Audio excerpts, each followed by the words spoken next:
Civil Suit by Himrutra.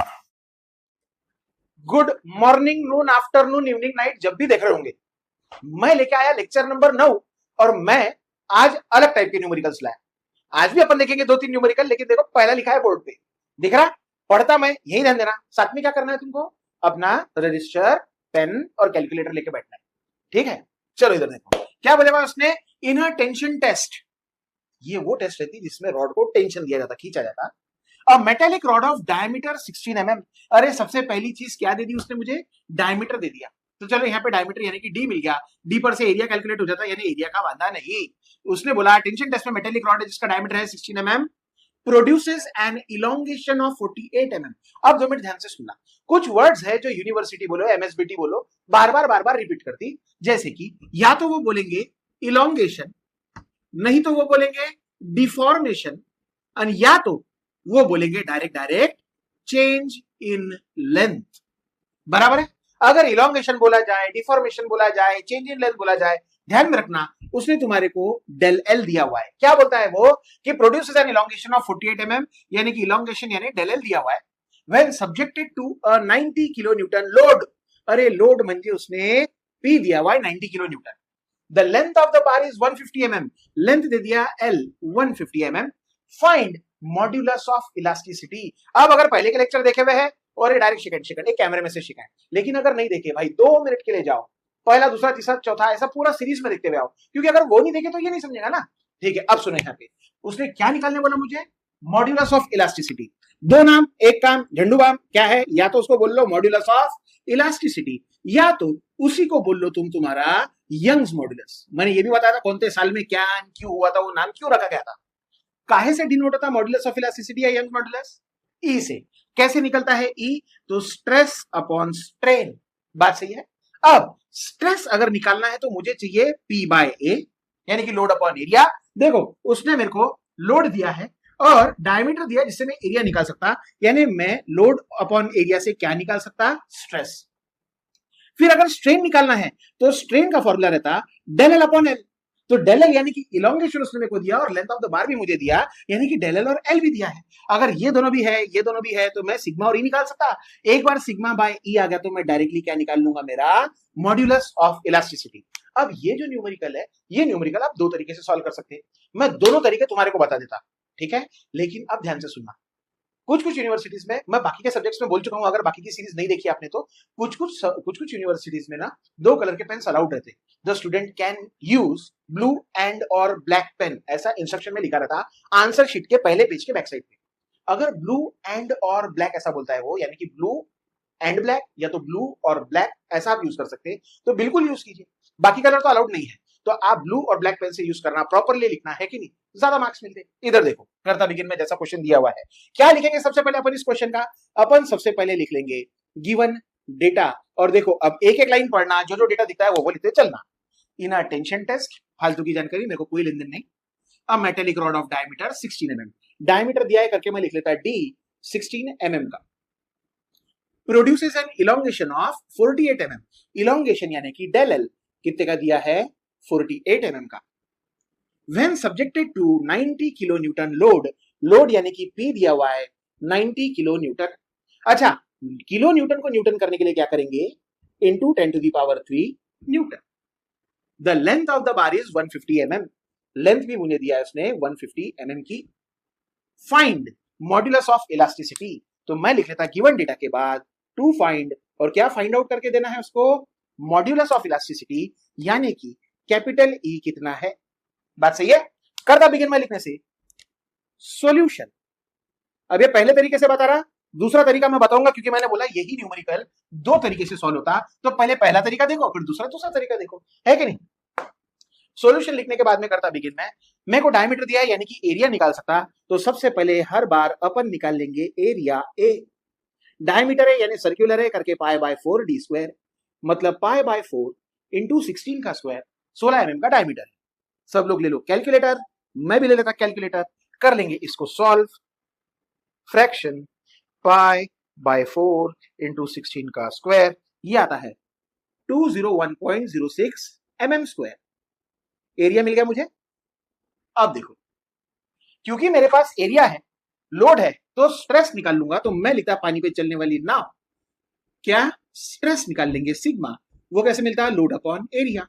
Load हमेशा Newton वाली value लेना, तो मैं ले लूंगा 90 इंटू 10⁻³ और एरिया तो अभी भी ताजा ताजा गरम गरम निकाला हुआ है, कितना है एरिया 201.06। एंटर कर लेंगे कैलसी में, 2 मिनट में आंसर मिल जाता। लिया फ्रैक्शन 90 इंटू 10⁻³ अपॉन 201.06, 447.63। अच्छा, लोड न्यूटन में था, एरिया mm² में था, करके सिग्मा का यूनिट बना न्यूटन पर mm²। अब देखो स्ट्रेस आ चुका मेरा, स्ट्रेस के बाद में मुझे निकालना पड़ेगा स्ट्रेन, क्योंकि अगर मेरे को कैपिटल ई निकालना है तो क्या था, कैपिटल ई का फॉर्मूला, कैपिटल ई का फॉर्मूला था सिग्मा बाय ई, मैं सिग्मा निकाल चुका।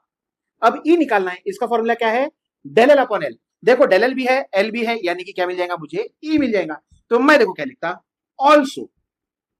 अब किसकी बात कर रहा हूं मैं, स्ट्रेन की। स्ट्रेन को डिनोट करते हैं स्मॉल ई से, change in length upon original length. कितने का चेंज इन लेंथ, यानी कि इलॉन्गेशन था 48 mm का, तो मैं लिख लूंगा 48, और ओरिजिनल लेंथ कितनी थी उसकी 150 mm, तो मैं लिख लूंगा 150। स्ट्रेन निकाल लेंगे अपन, फ्रैक्शन 48 अपॉन 150, आंसर आ रहा 0.32।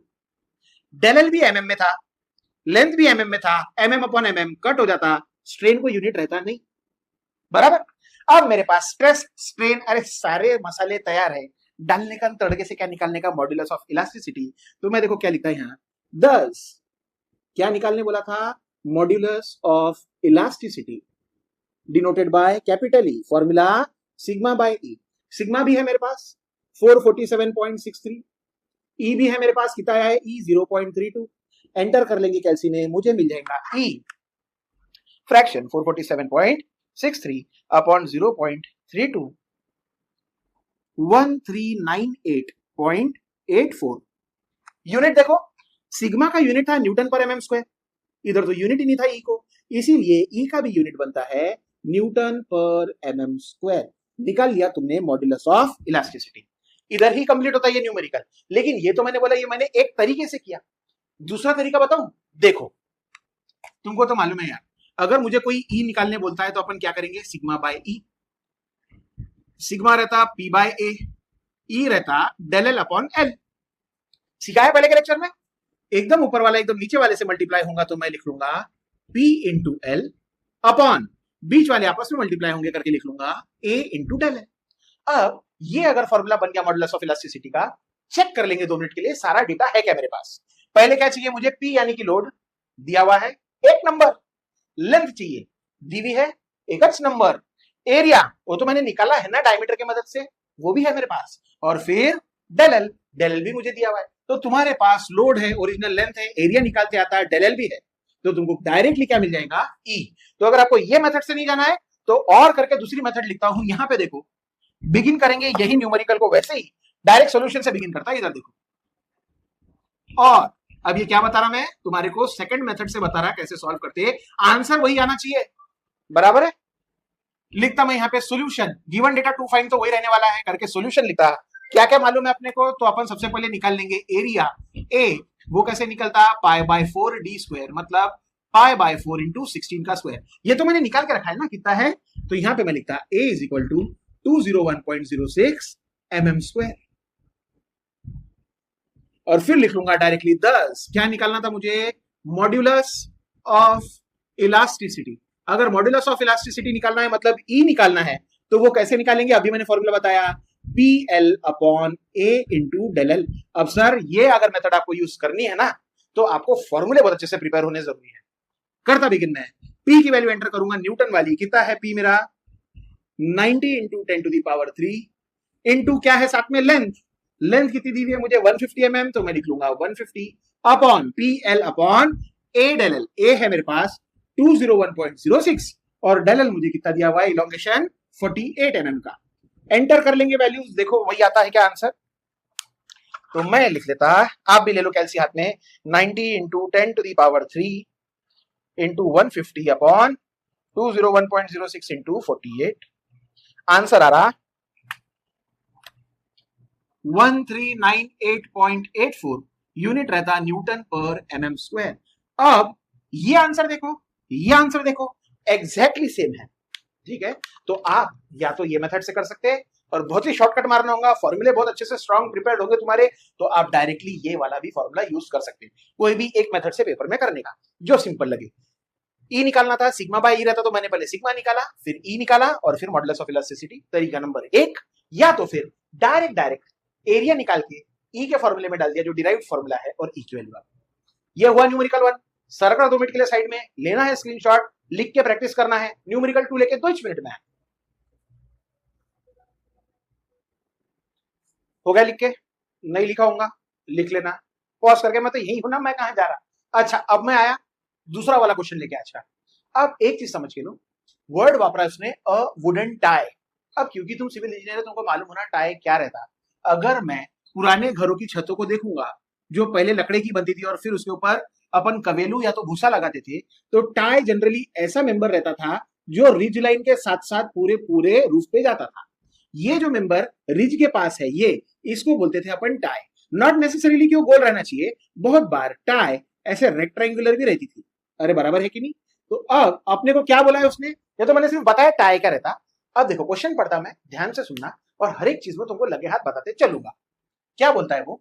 अ वुडन टाई 8 मीटर लॉन्ग, उसने मुझे लेंथ दी हुई है 8 मीटर की, इज 100 mm वाइड, विड्थ इसको बोलते। तो ये कितनी दी हुई है मुझे? 100 mm, ये mm में वो मीटर में, ध्यान से सुनना। एंड 40 mm थिक, अगर 100 है तो 40 थोड़ा छोटा लगने देना। अरे है कि नहीं 100 के मुकाबले? अन्य तो तुम ऐसी ड्राइंग बनाएंगे कि वाह सर ये मेरा घर और ये मैं, नहीं ये धंधे मत करो। अपन 8वीं में 5वीं 6वीं में नहीं है, अब इंजीनियरिंग में प्रोपोर्शन सीखो। क्या बोला है उसने कि a wooden tie 8 metre long, 100 mm wide and 40 mm thick, यानी कि मुझे ये थिकनेस कितने का दिया हुआ है? 40 mm का, 40 mm का, is subjected to axial pull of 60 kilo newton. Tie complete करा और पुल लगा है, यानी कि बाहर की तरफ एरो जाएंगे पुल फोर्स के, और कितने का पुल फोर्स दिया हुआ है? 60 किलो न्यूटन का।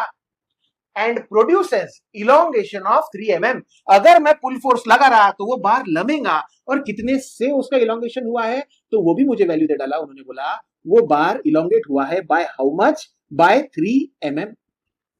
Calculate the value of modulus of elasticity. अब एक एक चीज को पहचानो। अगर 8 मीटर दिया है यानी कि लॉन्ग लेंथ है, 100 mm वाइड तुम्हारा बी, 40 mm थिक तुम्हारा टी, तो जब अपन एरिया निकालेंगे इस बार, वो एरिया लेना पड़ता है जिसके ऊपर फोर्स लगा है, यानी कि ये क्रॉस सेक्शनल एरिया निकालना पड़ेगा। वो एरिया कैसे निकलेगा? बी इंटू टी, है तो रेक्टेंगल ही ना, बी इंटू टी, उससे निकलेगा एरिया। ठीक है, आगे subjected to axial pull of 60 kilo newton, newton में ले लूंगा, लेकिन एक्सियल पुल एक तरीके का लोड है, यानी कि मुझे पी की वैल्यू दी है। प्रोड्यूसेस इलोंगेशन, थोड़ी देर पहले बताया, elongation, deformation, change in length, यानी कि क्या दिया है? Del L. Calculate the value of modulus of elasticity, मतलब क्या निकालना है? ई। कैसे निकलेगा? यह वही दो तरीके से होता है, लेकिन अपन पहले ले लेंगे सिग्मा अपॉन ई। सिग्मा निकालने के लिए मुझे लगेगा लोड अपॉन एरिया, एरिया निकलेगा बी इंटू टी से दिया हुआ है, बी और टी। लोड मुझे दिया हुआ है 60 किलो न्यूटन, यानी इधर और इधर बांधना नहीं है। जब ई निकालना रहेगा तो इसका फॉर्मूला है डेल एल अपॉन एल। मुझे देखो डेल एल दिया हुआ इलोंगेशन और लेंथ वो भी दी हुई है मुझे, बराबर है। तो एक बार अगर मैंने पी बाय ए करा तो सिग्मा मिलेगा, डेल एल बाय एल करा तो ई मिलेगा, अल्टीमेटली मुझे मिल जाएगा मॉड्यूलस ऑफ इलास्टिसिटी। तो अब न्यूमेरिकल गया है तुमको समझ, लिखते कैसा तो वो देख लो। तुमको जो मेथड इजी लग रहा तुम वो अडॉप्ट करो, मैं तो पहले वाली के साथ ही जाऊंगा क्योंकि वो स्टेप वाइज सिस्टमैटिक है। ठीक है, करता भी। सबसे पहले लिख लूंगा मैं यहां पे जीवन दाता। क्या है जीवन दाता? क्या गिवन डेटा है अपने पास? A wooden tie 8 metre long, length दी हुई है 8 मीटर्स, 100 mm वाइड यानी कि बी दिया हुआ है 100 mm, 40 mm थिक यानी टी दिया हुआ है 40 mm, सब्जेक्टेड टू एक्सियल पुल यानी कि लोड दिया हुआ है 60 kilo Newton, and produces elongation of यानी कि डेल एल दिया हुआ है 3 mm। Calculate the value of, यानी कि अब मैं लिखूंगा गिवन डेटा के बाद टू ढूंढ, अरे टू फाइंड, क्या ढूंढ के देना है उसको ढूंढ के देना है value of modulus of elasticity, मतलब ई कितना आएगा बताओ भैया। अब 2 मिनट ध्यान से सुनो, मेरे को अगर ई निकालना है तो उसका यूनिट रहता है न्यूटन पर एमएम स्क्वायर। अब जो भी लोड है उसको न्यूटन करना पड़ेगा, सारी चीजों को एमएम एमएम एमएम, लेकिन एक देखो मीटर में रूल मालूम है, 1 मीटर यानी कि 1000 mm, यूनिट कन्वर्जन वाला लेक्चर देखो जाके, मैंने लिया है, यही सीरीज में थोड़ा ऊपर होगा। अब लेक्चर नंबर तो याद नहीं, लेकिन तुमने देख लेना। मैं करता है चालू 8 मीटर को mm करना है, तो वो हो जाएगा 8000 mm। mm किलो न्यूटन को न्यूटन करूंगा, कैसे करते हैं, तो जो भी लोड है इंटू 10⁻³ वो हो जाएगा न्यूटन। कन्वर्जन हो गए, टू फाइंड भी लिख के हो गया। चलो बहुत जोर से आ रहा है मेरे को सोल्यूशन, तो मैं लिख डालता यहाँ पे सोल्यूशन। सबसे पहला काम, डायग्राम बना के देंगे वुडन टाई का। 100 mm वाइड है, 40 mm थिक, 100 mm वाइड, ऐसा 8 मीटर लॉन्ग। सर गिन के बनाना पड़ता क्या ये? ना बेटा, गिन के नहीं, लेकिन हाँ प्रोपोर्शन थोड़े लगने देना कि जैसे ये 100 mm है, ये 40 mm है, और ये लेंथ 8 मीटर यानी कि 8000 mm है। Is subjected to pull force. ये देखो पुल फोर्स लगा दिया मैंने P, और कितने का P लगा हुआ है उसने बोला 60 किलो न्यूटन का। डायग्राम बना के दे दी, सॉल्यूशन लिख चुका, करना है कार्यक्रम चालू। बिगिन करता, सबसे पहले क्रॉस सेक्शनल एरिया निकाल लेंगे, तो मैं लिखता एरिया A। क्योंकि क्रॉस सेक्शन रेक्टेंगुलर है तो एरिया का formula B into T. B दिया है मुझे कितने का 100, इंटू टी दिया है 40 का, तो एरिया आ जाता मेरा 4000 mm²। मिल गया मुझे एरिया। एरिया के बाद में अब क्या करेंगे अपन, मुझे निकालना है, तो मैं लिखता यहां पानी पे चलने वाली नाव, छपक छपक छपक। मेरे को निकालना है स्ट्रेस, मतलब सिग्मा। वो कैसे निकलता, लोड अपॉन एरिया P/A। अरे P तो दिया है ना, न्यूटन वाली वैल्यू लेना, कितना है 60 इंटू 10⁻³ अपॉन एरिया। अभी ताजा ताजा निकाला मैंने, कितना 4000। Put the value, get the answer. क्या करेंगे अपन, कैलसी में एंटर कर देंगे 60 इंटू 10⁻³ अपॉन 4000। आंसर आता 15, और सिग्मा का यूनिट रहेगा न्यूटन पर mm²। आ गया मेरा सिग्मा। अब इसके बाद स्ट्रेस हो गया, तो मैं जाऊंगा स्ट्रेन निकालने, तो मैं लिखता ऑल्सो, मतलब अजुन। अब मैं निकालने जा रहा strain, denoted by E। Formula रहता है change in length upon original length. अरे है क्या चेंज इन लेंथ, हाँ 3 mm का। ओरिजिनल लेंथ है क्या मेरे पास, हाँ कितने का 8000 का। निकाल लेंगे अपन E। एंटर करो कैलसी में, 3/8000। आंसर आया 375 इंटू 10⁻⁻6। अच्छा डेल एल mm में है, लेंथ भी mm में है। अगर mm में है तो उसको यूनिट रहेगा नहीं, क्योंकि वो हो जाएगा कैंसिल। ये काई की वैल्यू हो गई अपनी, स्ट्रेन की। मैंने स्ट्रेस निकाल लिया, स्ट्रेन निकाल लिया, तो मॉडुलस ऑफ इलास्टिसिटी तो निकल ही जाता। तो अपन क्या लिख लेंगे यहाँ 10। क्या निकालना था, मॉडुलस ऑफ इलास्टिसिटी। कैसे मिलेगा modulus of elasticity, E equal to stress upon strain. Stress आया है मेरा 15, स्ट्रेन आया है मेरा 375 इंटू 10⁻⁻6। इसको कर लेंगे कैलसी में enter, 15 upon 375 into 10⁻⁻6। ENG notation ले लूंगा मैं, तो वो मुझे मिल जाएगा 40 इंटू 10⁻³ सिग्मा का ही यूनिट है न्यूटन पर mm²। ई को तो यूनिट है नहीं, इसीलिए कैपिटल ई का भी यूनिट रहेगा न्यूटन पर mm²। और यहां तुमने क्या कैलकुलेट कर लिया, मॉड्यूलस ऑफ इलास्टिसिटी। 2 न्यूमेरिकल हो गए, ठीक है। बाकी के टाइप के न्यूमेरिकल्स भी मैं लेके आता रहूंगा, आपको बस बने रहना है। कहां बने रहना है, खुद के चैनल पे यार, सिविल सूट पे। मिलते हैं नेक्स्ट लेक्चर में। पढ़ाई करते रहो, प्रैक्टिस करते रहो। जाने के पहले मैं स्क्रीन चालू रखूंगा 2 सेकंड की, मालूम है क्या करना है, यू नो द ड्रिल। मिलते हैं, बाय बाय।